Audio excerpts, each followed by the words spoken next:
Good day, ladies and gentlemen. Welcome to another segment of our lecture series. How was your day? Hope everything went well. So today, like my other series, I'm going to be talking about issues that we don't talk about in this country. Issues that are very important that needs to be talked about but never gets talked about. Because most of the time, what you hear people talking about is, oh, Davido this, Whiskey that, Burna Boy this. But the real key issues that we need to talk about in this country somehow get swept under the rug. So the title for today is The Burden of Emotional Abuse. That's the title, The Burden of Emotional Abuse.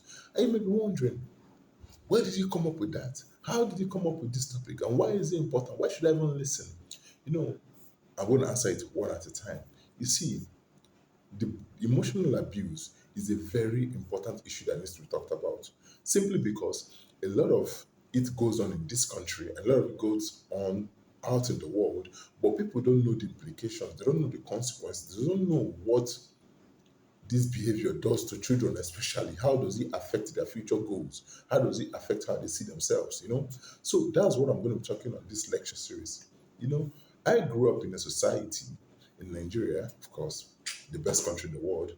I grew up in a country whereby it is completely okay for you to see a parent intimidate a child, harass a child, abuse a child, threaten a child, even beat up a child, in public. It's okay. People see it as, oh, it's discipline, you know, but it's not. So I grew up in that kind of society, and so I didn't see anything wrong with that. It was like, well, just a normal day, you abusing a child and assaulting a child. So the only time that I began to pay attention to what is really happening and this emotional abuse aspect is what I now noticed was that I started working with children, and I came to realize that when they start acting out, when they start taking drugs, when they start doing things that derail their life, I usually found that it could be traced back to the emotional abuse that they suffered when they were kids.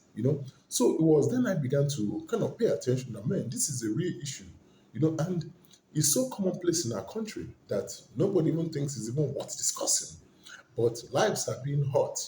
People are being limited because of what they experience, because of this emotional abuse that experienced at home, at school, in public. So that's why I decided to talk about this. So by talking about this, you can learn the importance what emotional abuse does, and you can be an advocate. Be an advocate to stop parents from abusing a child, to stop a teacher from abusing a child, to stop them from hurting a child. So that's the reason why I really chose this topic. So what is emotional abuse? You may be wondering. Emotional abuse can also be called psychological abuse. What is emotional abuse? What you need to understand is that emotional abuse